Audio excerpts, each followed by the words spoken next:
Canva presents the killer of productivity.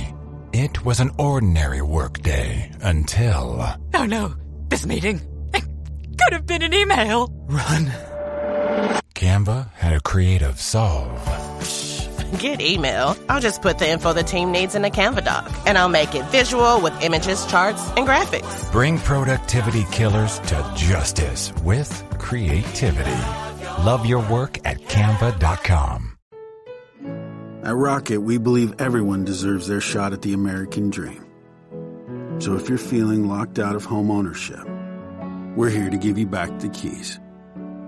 We're opening doors, breaking down walls, and doing everything we can to turn renters into owners. And we're not going to stop until we help everyone home. To find out more, visit rocket.com. Rocket, own the dream. This series contains adult language and descriptions of graphic violence. Listener discretion is advised.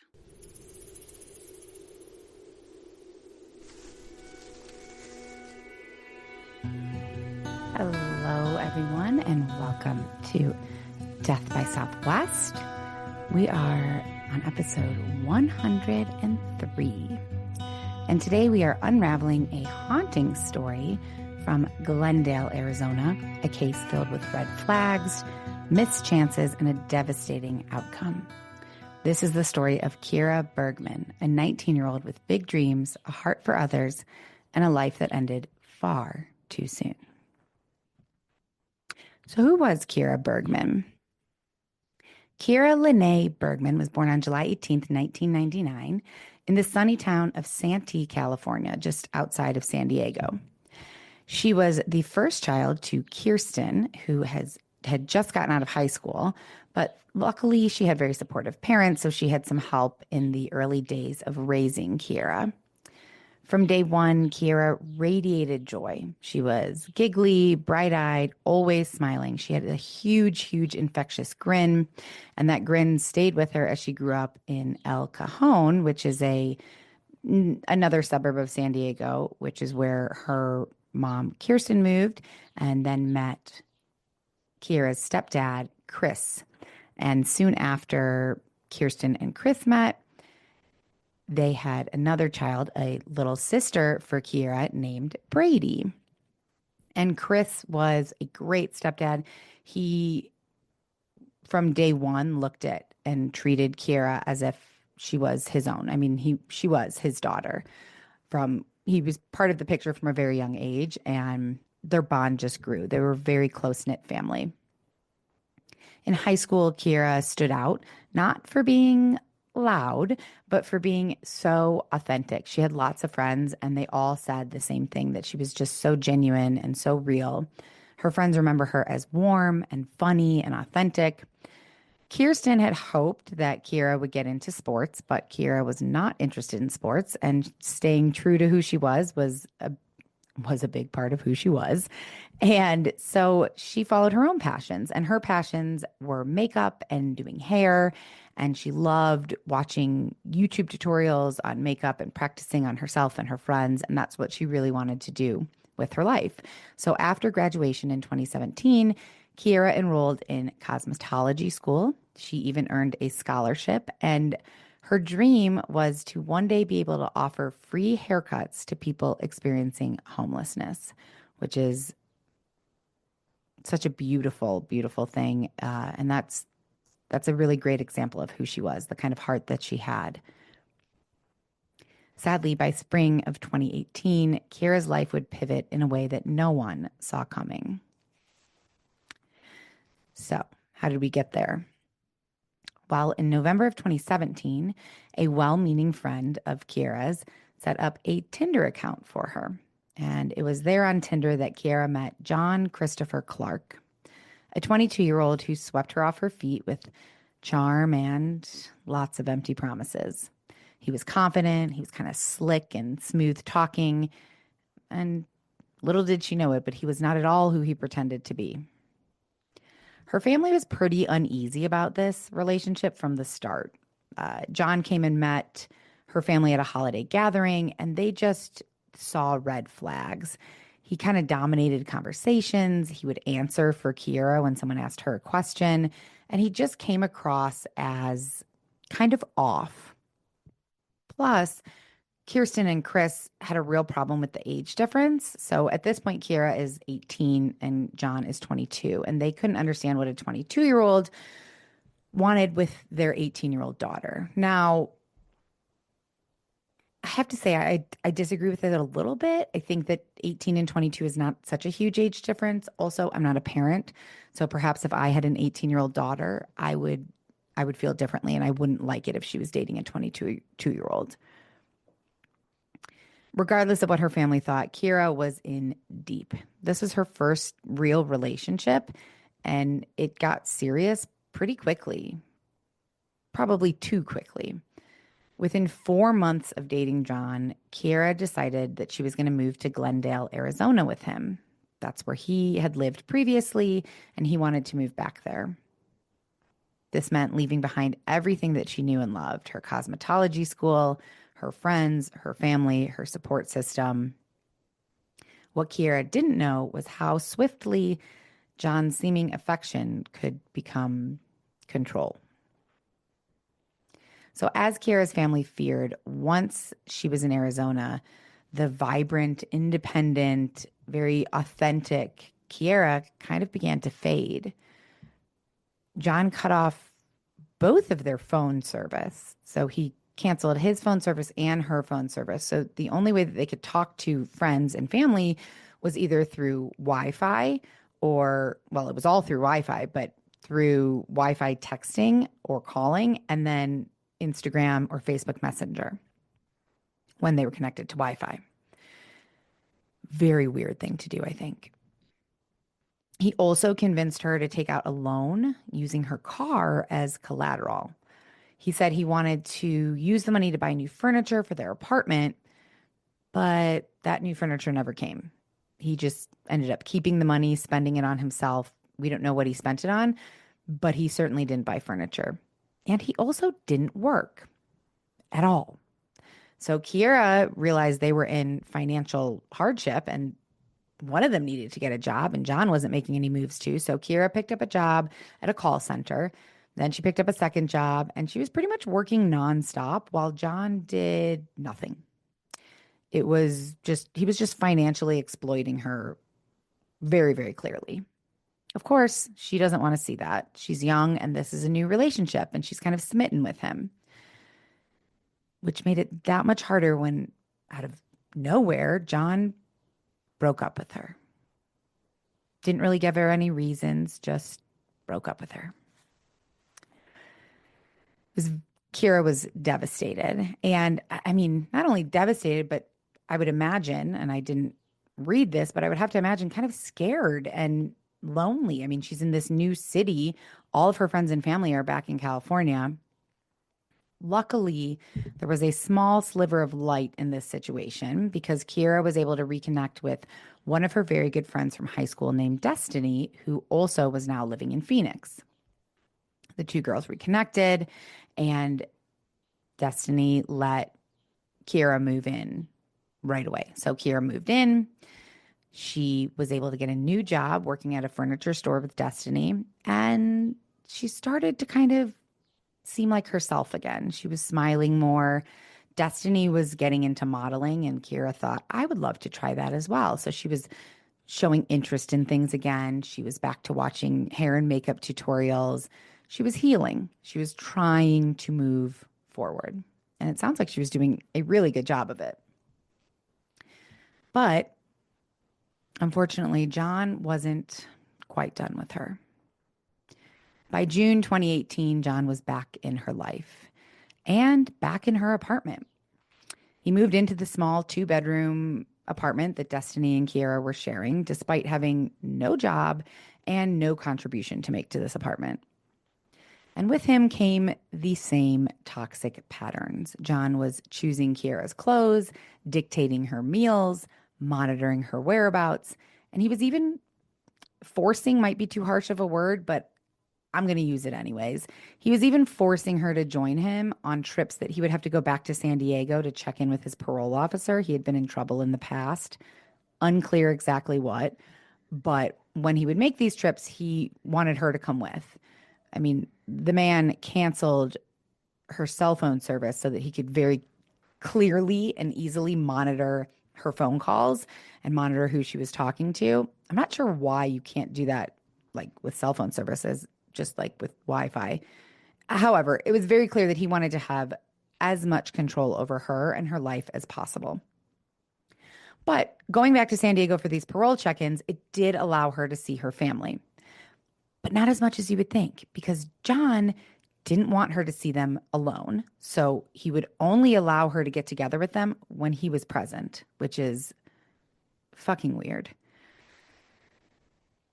Her family noticed pretty much right away that she was not doing well. She seemed distant, quiet. It was like, and I heard this on another podcast, and it seems like a perfect description, that someone was dimming her light. That someone was John, obviously. But you know how, I noticed this, that certain people that I'm around, they say that certain people are, I'm not going to be able to remember it right now, but certain people like drain your energy and certain people pump you up. John was draining the energy right out of Kiera, and it was happening like right before her friends and her family's eyes.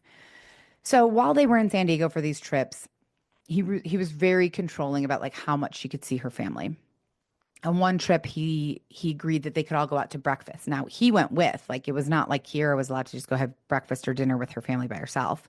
So one trip they had a breakfast. The next trip they'd have, a lunch. And then one of the last trips that they made, they had a dinner with John, and Kiera went to dinner with her family. It would be their last dinner, sadly. They did not know this at the time. And unfortunately, it was a pretty awkward evening. John was being very controlling, and he openly argued with her in front of her family over what to order. She wanted to order one thing, and she told him that. She said, "I'd like to order this." And he argued with her, "No, you can't order that. We're ordering what I want." Ultimately, they ordered what he wanted. And Kiera, she barely spoke. She looked uncomfortable. She was subdued. It was not a good dinner, and very telling about that their relationship was not a good relationship. And her family was deeply saddened by this, distraught over this, what seemed to be a pretty unhealthy relationship. But what could they do? Kiera was an adult. She was seemingly unwilling to leave John, and she wanted to make her own decisions. Unfortunately, her decision to stay with John would be the worst decision of her life. On August 4th, 2018, it was John's 23rd birthday. Now, Kiera had to work that morning at the furniture store, so he drove her into work. But she wasn't herself at work. She told a coworker she wasn't feeling well. She even possibly hinted that she might be pregnant. And at 10:26 a.m., she finally had enough. She couldn't focus on work anymore, so she messaged John and said, "You need to come get me," which he did. And they went back to their apartment with Destiny, and things were tense. John was disappointed that Kiera hadn't planned more of a celebration for his birthday. He was also complaining about being jobless and their financial difficulties. And he even kind of talked about / threatened moving to Texas to stay with his aunt to take some of the pressure off of him in terms of like the job hunt and stuff, which, they'd been there for a minute at this point, and it didn't seem like he was hunting that hard for a job. Kiera had already got 2 jobs immediately, and then now this was her 3rd job that she had gotten. So he even got on a FaceTime call with his aunt while they were at the apartment and kind of not getting along. This call ended very abruptly after Kiera was upset that he was talking to his aunt about moving there because, well, rightfully so. She moved with him to Arizona. Now he's talking about leaving her. At 12:09 p.m., Kiera messaged Destiny asking what time she'd be home. And this would be the last message that felt like it really came from Kiera. Right before 1 p.m., John texted Destiny and said that him and Kiera had a fight. Kiera had stormed out of the apartment so that John could pack up his things and leave and move out. John then texted Kiera at 1:06 p.m. and said, "Where did you go?" And then at 1:54 p.m., I don't have the exact response, but a vague response came from Kiera's phone. It kind of referenced their argument, but it did not offer a location as to where she was. And then things got weirder. A few minutes later, texts from Kiera's phone. So John texted Kiera asking if he could borrow money, which seems like a really weird thing to do at a time like this when you just had an argument that was seemingly so serious that you're supposed to pack up your things and move out, yet you're going to ask to borrow money. Odd. But then texts came from Kiera's phone to John agreeing to let him borrow money from her and withdraw money from her checking account. And later that afternoon, he did just that. He pulled $500 in cash from her account and used her debit card to get gas in her car. So he's driving her car using her bank cards, but she's nowhere to be found. Later that afternoon, Destiny got a text from Kiera while Destiny was in the shower. And it read, "Girl, my phone is about to die, but I'm fucking done with John. I met this guy a couple of days ago when I went to the store, and I asked him to come pick me up. So I'm just chilling with him at his house smoking." Destiny was pretty certain right off the bat that this was not Kiera. Kiera didn't like texting inherently. Like, she was known to kind of like hate texting. And when she would text, she would never send a text that was more than 2 lines long. And she had a tendency to abbreviate a lot of words because she was just kind of like annoyed by the whole idea of texting, which I'm sure that we can all relate to. So later this evening, there's no John, there's no Kiera, but Kiera's car is still there at the apartment, and her purse with her ID, her bank cards, all that, hidden in the back of her closet is where it was found. Now, I say hidden, I could say tucked, I could say put, but hidden seems to be more appropriate because who puts their purse in the back of their closet with all of their cards and stuff in it? I mean, maybe if you're having a party at your house and you don't want somebody to go through your purse, that's kind of the only, I was thinking that that's like the only reasonable explanation for doing that. I can say that I've never tossed my purse into the back of my closet, like just on a normal day. Like, oh, where should I put this thing? Let me toss it back here. Yeah, that hasn't happened. You know, I have a hook where my purse hangs. A lot of people put it on their desk, on the counter, whatever. I'm beating this a little bit too much because it's weird to have your purse thrown in the back of your closet. Something was wrong. By Monday, August 6th, Destiny hadn't seen Kiera in 2 days. And when Kiera didn't show up for work on Monday, Destiny was worried because this is not like Kiera. Maybe she, would go out for a day or so. And Kiera did send that text that she was like with this guy she met at the store, which Destiny felt pretty certain wasn't Kiera, but it wasn't enough to call the police or anything at this point. But by Monday, when Kiera doesn't show up for work and she isn't answering her phone calls or messages, Destiny was like, this doesn't feel like someone who's just off having fun with like some new guy that they met. This feels like something is wrong. Something bad happened. So Destiny called Kiera's mom, Kirsten. And within hours, the family was making the 5-hour drive from El Cajon to Glendale while Destiny went and reported Kiera missing. As soon as the family got there, they were like boots on the ground searching for Kiera, posting flyers, knocking on doors, created a Facebook page to help gather tips and put her name in the public eye. Kiera's younger sister, Brady, helped organize search parties. Friends and strangers joined the efforts. But days passed and still no Kiera. And then John went on TV. On August 9th, 5 days after Kiera vanished, John stood in front of news cameras, looking, glassy-eyed and sad. "Kiera, if you can hear me, please come back," he said. "I'm sorry. I know that me not having a job was a big issue. I did get a job. I start on Monday. Just come back. I'm not going to ask any questions." I mean, it seems like a weird thing to like on the news say, I got a job. Just come back. I'm not going to ask any questions. Why would you not ask any questions? If Mark disappeared for 2 days, I would be worried for sure. And if he came back, I would ask a lot of questions. Definitely. I mean, look, I get the point. He's saying like if you've gone off with some dude or if you've done something that you think I'm going to be upset about, like I won't be upset. I get it, but it fell a little flat. And to the public, it may have seemed like a concerned boyfriend, but to Kiera's family, it was guilty looking. Chris, Kiera's stepdad, told the press, we know she didn't just walk away. She was taken or something happened. So now police are involved. We're investigating.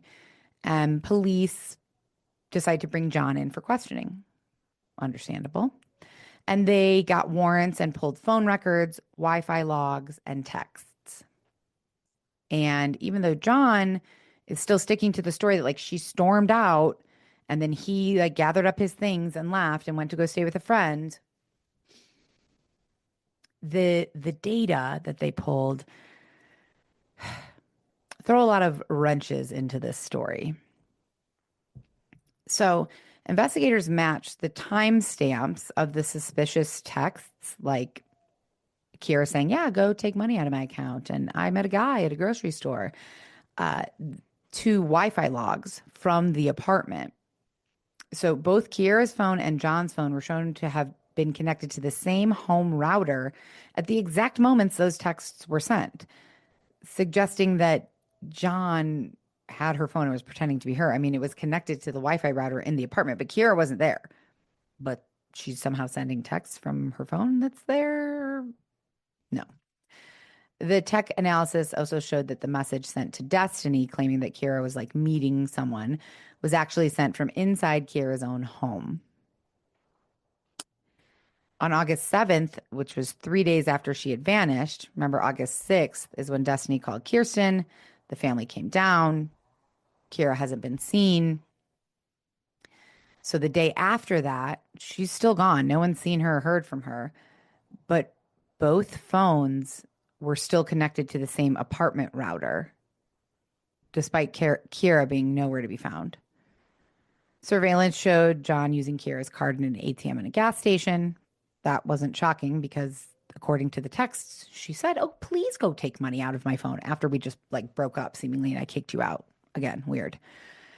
And then they also saw some messages on John's phone to a friend of his about how law enforcement could just use Find My iPhone to try and find Kiera, but that shortly after he sent that message, they could then see Kiera's Find My iPhone, whatever, you have to have that turned on. It was turned off. And then shortly after that, her phone was turned off, and it has never been turned back on. Police are suspicious, to say the least, and they ask, did you send these texts from your phone? And instead of explicitly denying it, he said, why would I do such a thing? I don't think that Kiera is dead. I think she's alive. So why would I send texts from her phone? Which seems like a really weird response. Why wouldn't you just say, no, I didn't send, I don't have her phone. How could I send texts from her phone? Then they asked him to take a lie detector test, and he refused, which just only fueled the belief among Kiera's family and close friends that he had something to hide. Police also talked to family and friends, talked to Destiny. Destiny told police that she had seen bruises on Kiera before, and she described John as volatile, erratic, and extremely controlling, that he had even on multiple occasions grabbed Kiera by the throat and pressed on her chest to like neutralize her, kind of, I guess. Neighbors that police spoke to reported that someone who was friends with John arrived the day that Kiera vanished at the apartment in a car. And then they saw John hauling trash bag after trash bag from the apartment into that friend's car. So police are feeling like, oh, this is kind of all coming together. But at this point, there was still no body. Until September 3rd, 2018, when a cyclist riding through a remote stretch near Arizona Route 85 spotted something. Human remains. The next day, the badly decomposed body was identified through dental records as Kiera Bergman. She'd been found about 45 minutes from her apartment. There was no clear cause of death, no murder weapon, and no DNA found on the scene. It was just the family's worst fears being confirmed. Police also informed John, and he immediately refused to speak to the police anymore and lawyered up. In mid-September 2018, investigators decided to take some action. John was arrested and charged with second-degree murder, tampering with evidence, and improper disposal of a body. Bail was set at a staggering $1 million. But what led to that moment, it wasn't just Kiera's disappearance. It was the growing mountain of circumstantial evidence and one key moment, the search of John's vehicle. So this wasn't John's first arrest. On August 13th, just 9 days after Kiera vanished, police searched John's car. And they didn't find a murder weapon or any physical link to Kiera, but what they did find raised some serious red flags. They found a stash of personal ID cards, 20 California state IDs belonging to people completely unrelated to Kiera's disappearance or case, forgery tools and materials consistent with identity theft, and other documents suggesting that he was running scams and stealing people's identities. So he was arrested then on 22 counts of aggravated identity theft and 2 counts of forgery. Though he was released that same day, he was arrested again 4 days later on a $25,000 bond. And then once Kiera's body was discovered, that's when the murder charges came. Kiera's family felt a bitter kind of relief, I'm sure. Her mom, Kirsten, said, "I pray this opens young women's eyes to the dangers out there. I would hate for any other parent to go through this." But John is still insisting he is innocent. On social media, he posted a long defensive statement that I'm going to read to you. He says, "Me and Kiera have our ups and downs, but that's in any relationship. I love Kiera with all my heart and would never do anything to her or put her in harm's way. She left the house Saturday, August 4th, my birthday, because she was mad that I was contemplating going to live with my aunt in Texas. We messaged briefly after she left, and I was trying to get her back so that we could talk or find out where she went, but she didn't want to tell me. I called and messaged her all the remainder of Saturday and all day Sunday. I was also messaging her friend Destiny to see if she knew anything, and I was barely getting responses from her. Monday morning, when we saw that she was still not getting in touch with anybody and she was going to be missing work, I decided to call the police at that time. At that time, Kiera's friend Destiny told me that the day Kiera left, Kiera messaged her saying that she went to go chill and smoke with some dude. After we talked to the cops, I suggested for Destiny to call and tell Kiera's mom because I knew that she did not like me and I didn't want to raise the tension at that time. I've been nothing but open and honest with investigators and Kiera's family. However, I'm still being looked at from her family as having something to do with this. Her family is accusing me of being in the cartel or being a drug dealer, which is very ignorant of them to think of me. It hurt me so deeply that I was not able to attend Kiera's Vigil of Hope because her mom did not want me there. I tried calling the head detective for 2 days with no response. Then 2 days after Kiera's Vigil of Hope, I was abruptly surrounded by close to 20 tactical officers, handcuffed and then brought down to the station. They fully searched my phone, car, and where I was staying. They treated me like I was a suspect from the jump. With the day and age that we live in, with me being the black boyfriend of a missing girl in a half-white family, if the police even had a shred of evidence to say that I had anything to do with this, they would not have let me go. So to all of Kiera's family that still wants to look at me negatively, you better have this same energy when Kiera comes home because we will spend the rest of our lives together and I will not forget the way that you're treating me." Aggressive. Too aggressive. And look, if this guy didn't do it, I can understand him being frustrated, but also I feel like a normal human would think, well, they don't know where their daughter is. They're grief stricken. I mean, just an unnecessary thing. And then also to post it on social media. Come on, dude. Give me a break.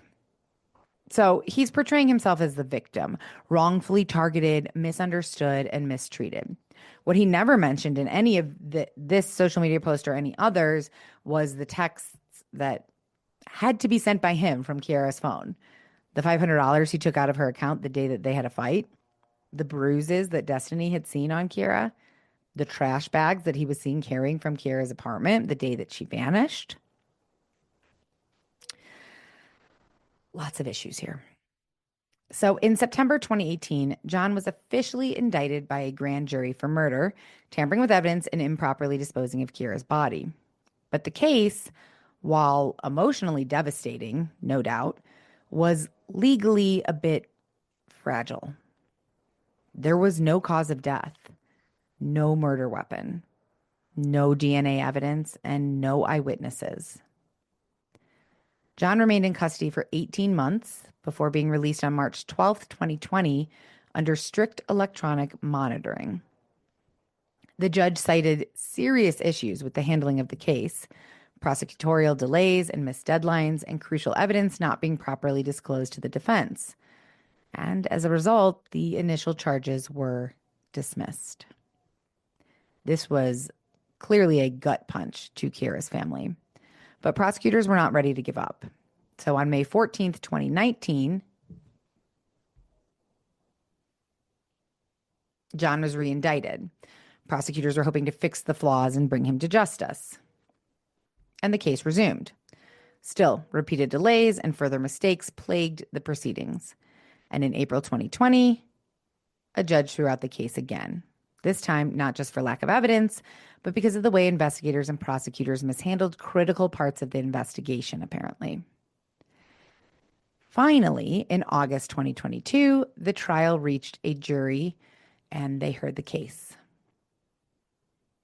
Despite everything, the circumstantial evidence, the suspicious behavior, the text messages coming from the same home, the financial motive, the control, the manipulation, all of it, the jury returned with a not guilty verdict.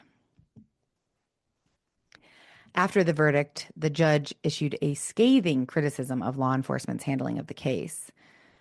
Apparently, Phoenix police had failed to investigate numerous credible sightings of Kiera after August 4th. There were reports from as far as Kingman, Arizona, and up till San Diego, California, that people had seen someone who looked like Kiera or who they believed to be Kiera in the weeks after she was reported missing. There was a silent witness tip about seeing Kiera 2 weeks after she vanished that was never pursued or looked into. And apparently prosecutors withheld potentially exculpatory evidence past court deadlines, which meant that the jury never heard some of the most damning details. And without a cause of death or physical evidence, the defense argued that the entire case was built on speculation, which it kind of seemingly was. Now, it was very damning speculation, I believe, but nonetheless, John walked free. And Kiera's family was rightfully so devastated and heartbroken. Chris, her stepdad, said, "I know God's going to forgive him, but I never will." And Kiera's mother, Kirsten, she's been taking that pain and transforming it into purpose. She volunteers with organizations that support domestic violence survivors, hoping to spare other young women from the same fate that her daughter suffered. Kiera's younger sister, Brady, also wants to do the same, saying, quote, "My sister was a victim and she lost her life to it, so I feel like I need to be part of the voice of the women and children going through that to help break the cycle." Brady said that her and her family are incredibly grateful for the support they've received on social media, and they will be keeping the Facebook page Justice for Kiera up and running as a memorial page. Her family also plans to continue giving back. Every year around Kiera's birthday in July, they We'll continue to hold a donation drive on Amazon to donate to domestic violence shelters for women and children who have recently fled from their abuser and are starting with nothing. They collect everything from toiletries to clothes to other necessities to give back. And they post about that drive each year on their social media page, and anyone can donate. So this unfortunately, well, they all have a sad ending. This one is a real tough one to swallow. But Kiera should be remembered for being more than a victim. She was a daughter, a sister, a friend, a seemingly very happy, wonderful young woman. And her story should have ended with justice. Unfortunately, it does not seem to end with justice. It seems to end with a lot of silence, which is devastating. So if you or someone you know is in a toxic or controlling relationship, please seek help. There are resources, and we have some of them listed in our show notes if you should ever need them. With that, I'm not going to do a bunch of chatter at the end because this is just too tough of a story to follow up with chatter and babbling like I usually do. So I will just say thank you for listening. Thoughts and prayers go out to Kiera's entire family and friends. And I'll see you guys next week. Stay safe. Bye. Death by Southwest is hosted by Jenna Schneider and Margot Carmichael. Executive produced by Margot Carmichael. Produced by Jenna Schneider. Audio editing and sound design by Margot Carmichael. Music by Soundstripe. And a special thanks to Edward R. Murrow for letting us borrow his famous sign-off phrase, "Good night and good luck."